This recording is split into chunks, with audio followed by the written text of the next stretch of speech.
Magandang araw po sa inyong lahat mga kababayan at welcome back dito po sa ating munting channel Pinas News Review, kung saan nare-reviewin po natin ang mga mahalagang balita dito sa Pilipinas. Mga simpleng komento sa mga issue dito sa Pinas. At ito nga mga kababayan, grabe to. Nako, grabe to na naman, no? Duterte halos sumigaw sa galit harapang tinapos Pres Marcos.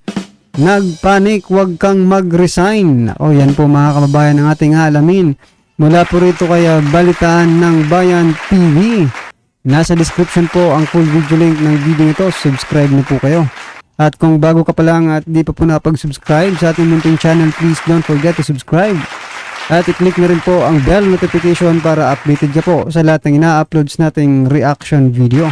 At ito na nga mga kababayan, sama-sama at sabay-sabay po natin pakinggan, panoorin at bigyan ng komento ang video ito. Ito na po. Pa ang galit at sigaw ng taong bayan sa mga nakaupo sa gobyerno ngayon. Sinasabi ni dating Pangulong Rodrigo Duterte na hindi layunin ng hakbang ng maisog na pababain sa pwesto si Pangulong Bongbong Marcos. Pero iba naman kasi ang isinisigaw ng taong bayan. Grabe. Sino ba ang masusunod? Narito ang report ni Sara Santos. Hindi na ito mapipigilan ni former President Duterte, ha? Kahit sabihin ni former President Duterte na no, we are not for ousting the president or tanggalin ang Presidenteng Marcos o dapat mag-resign na siya. Kahit pagbawalan yan ni former President Duterte, mismo si former President Duterte, wala siyang magawa dyan. Kung ang taong bayan, buong Pilipinas, ha, dahil dumadami nga ng dumadami, hindi mo mapipigilan ang taong bayan dahil ang taong bayan po ang pinakapangyarihan po. Ha? Sila po ang nangluklok dito sa mga government officials na ito. Ha? Mas powerful pa yan sa batas kung buong taong bayan na ang sisigaw. Itong hakbang maisog does not call for the ouster of the President Marcos. It does not call for his resignation.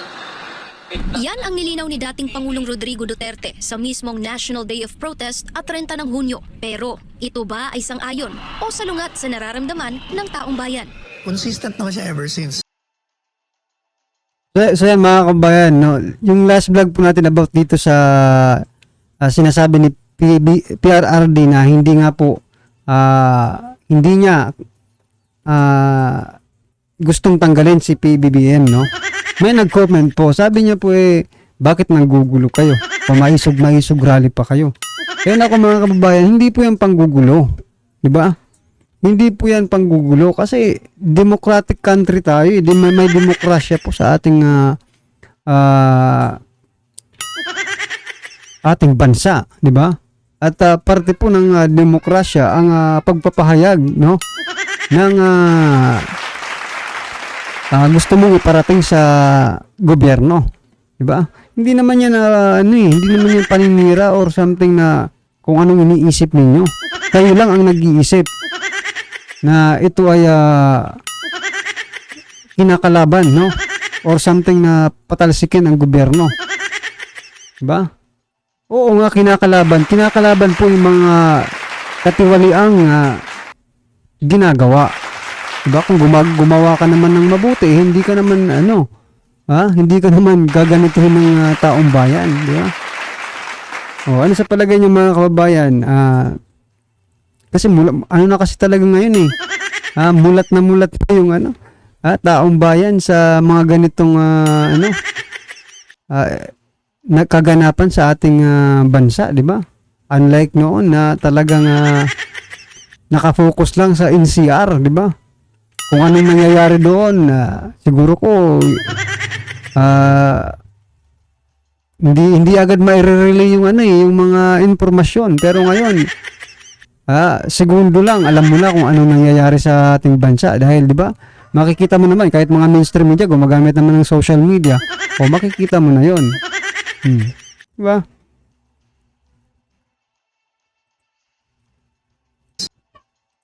Pero iba nga ang sinasabi ng tao. There is a disconnect between what he's saying and what the people want. So ang tanong dyan ay sinong susundin natin? Tingnan nyo, nangingilabot yung balahibo ko. Alam niyo ba kung bakit? Duterte is pushing na wag tayong maging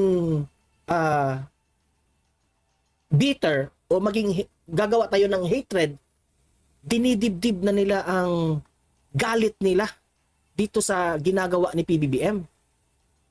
Ako as a vlogger, ngayon, ako mismo ang magsabi sa inyo, mga audience, na you can shout, you can express what you feel kasi demokrasya naman tayo, pero ako ayoko. Di ko gusto na si PBBM, mapatalsik siya sa pwesto. Ayoko.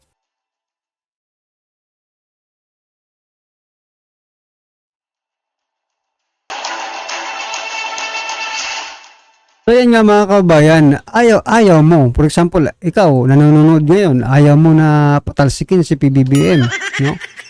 Pero yung taong bayan grabe po, no? Grabe po yung ano nila na patalsikin, no? Patalsikin si PBBM. So, wala ka rin pong magagawa, di ba? Wala po tayong magagawa kung talagang magkaisa, no?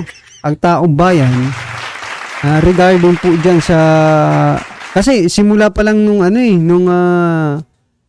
di ba, yung issue po ng Os Duterte na sabi nila pinamumunuan ni PRRD, nagsimula po yan doon kay General Bronner yata yun, di ba? Yung kay Trillanes yan, si Trillanes pala. Pinagbibintangan ni Trillanes si Duterte na may pakana ng mga kaguluhan. At inuudyukan ni PRRD, yung sabi ng Trillanes yung mga armed forces. Yun po, doon po nagsimula itong Os Duterte,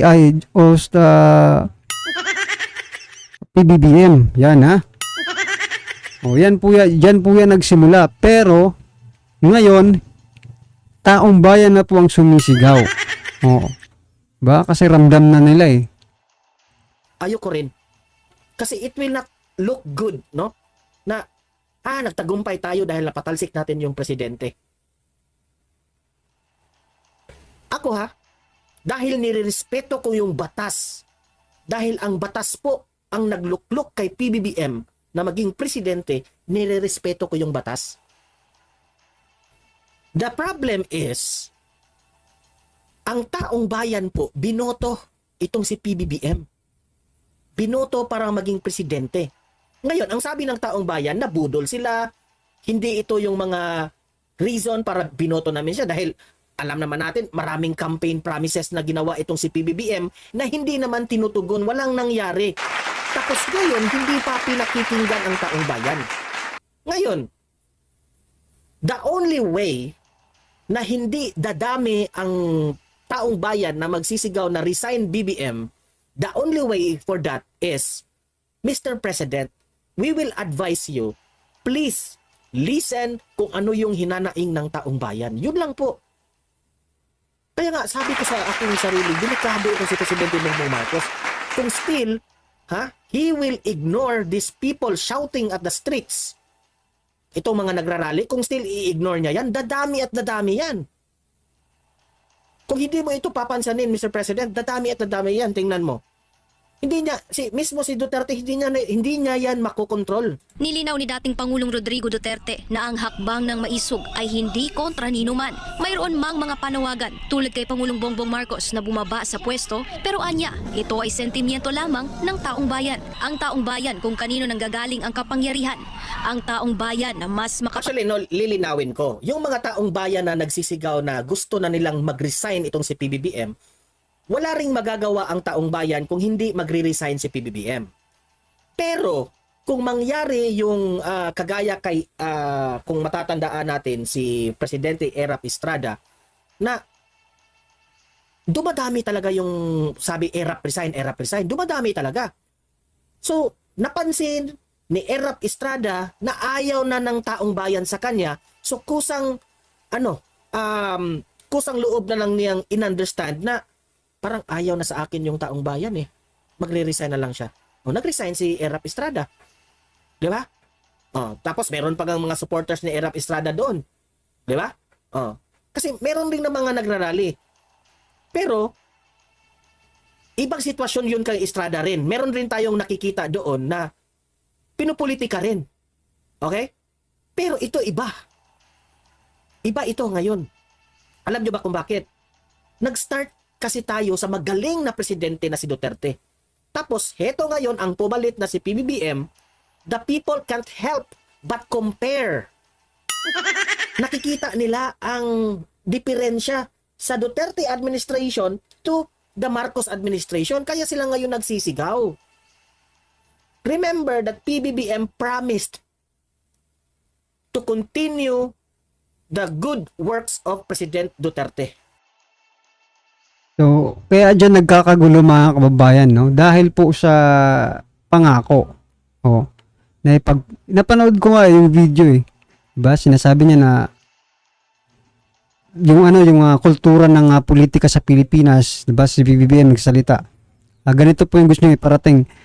Yung kultura daw ng politika sa Pilipinas, pag may bagong upong presidente, ay ini-stop yung lahat ng mga project na sinimulan ng mga nakaraang administrasyon at gagawa na naman po ng bago, di ba? O, tapos sabi niya hindi pwedeng ganoon. Parang ganoon yung ano niya. Hindi pwedeng yung ganoon kung nakakabuti naman, no? Kung okay naman yung epekto ng project na yon sa taong bayan, bakit hindi po natin itutuloy, di ba? Pero ang nangyari po mga kababayan, no? Mukhang bukod sa in-stop yung mga project, ay inangkin pa yung mga project ni dating Pangulong Duterte para magmukhang sa kanila na. O, sila na yung sa bagay, sa inyo po yung iba natapos. Pero yung mga natapos sa panahon ni PRRD, inangkin nyo rin eh. Ang gulo nyo eh. Diba? Tapos yung mga iba pang pinangako na hindi natupad. O, kaya ito, taong bayan po ay parang, diba? May pagtatampo. Diba? May tampo sa inyo, yung taong bayan. Kasi hindi nyo naman tinupad yung pangako ninyo. Ito na lang ang tanong, yung war on drugs ba, hindi nakinabang yung taong bayan? Hindi ba yung maganda para sa taong bayan? Ngayon wala ngang war on drugs. Sabi may nag-comment sabi niya, ngayon wala ngang war on drugs pero war on the street na. Ay, drugs on the street na. Diba? Nabaliktad na kasi ngayon eh. Kasi pag nasa barangay ka po, mapipil mo talaga na bumalik po, no? Bumalik po yung parang sa administrasyon ni Pinoy, di ba? Nagsibalikan. Kasi nga po, wala silang kinakatakutan eh.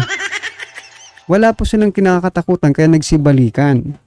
Ngayon, dahil nga nagsibalikan, syempre kung ikaw ang nasa barangay at for example, may anak ka, di ba? Na laging katrabaho o pumapasok sa eskwela, medyo worried ka sa mga mga posibleng mangyari, di ba? Wala parang ang nangyayari walang seguridad, no? Walang safety. Yung tayo mismo. Bukod pa diyan nagmahalan po. Sabi nila uunlad ang Pilipinas. Pag unlad po ng iba po kasi ang umunlad, iba po kasi nagkaroon ng progress. Yung mga presyo nagkaroon ng progreso. Pero yung tayo wala, di ba? Isa pa yan sa agriculture. Diba? Marami, sabi nga ni Attorney Trixie Angeles, may mga programa naman. Ang problema lang, hindi na ipapatupad ng tama. Talagang dun talaga sa grounds, di ba? Baka hanggang papel lang yung mga programa ninyo. Mga kababayan, parang ang lumalabas, hindi po satisfied ang taong bayan. Kaya nagkakaganito tayo. Nagkakaganito yung administration, di ba? Kaya tama po na hindi po mapipigilan ni dating Pangulong Duterte kung ano man yung gagawin, no, ng taong bayan. Kasi hindi niya naman hawak yung taong bayan. Wala siyang walang kapangyarihan po si PRRD ngayon. Para isang salita niya lang talagang magsusunuran lahat ng buong bansa, diba? Hindi po, nasa taong bayan po yung kung anong gusto nila. Yun, kung gusto, diba? Wala talagang magagawa si PRRD kahit nga sinabi niya naman yan diba? Na hindi niya gusto na mag-resign si PBBM. Bagkus ay ang gusto niya ay magtrabaho. Magtrabaho po. So yun po ang kailangan. Hindi pala kailangan mag-resign Kailangan lang magtrabaho ng tama. So yan mga karibin natin Ano sa palagay niyo yung mga karibin natin Anong opinion nyo patungkol po sa video ito? Nako. Talagang pag ang taong bayan na pong mag-decide kanina sinasabi po na wala rin magagawa ang taong bayan kung ayaw mag-resign ni PBBM. No, may magagawa po tayo mga karibin natin, di ba? Tayong mga Pilipino, as long as magkaisa, may magagawa po tayo. Whether gusto niya or hindi. Pero hindi ko sinasabi na kaisa niyo ako dyan, di ba? Kung ano po yung stand ni PRRD, doon po tayo mga kababayan kasi yun po ang nakakabuti para sa ating bansa, no? Yan mga kababayan, ano man po ang inyong opinion patungkol po sa video ito, i-comment lang po sa baba para at least alam po ng ating mga kababayan ang inyong pong reaction. Right? Maraming salamat po.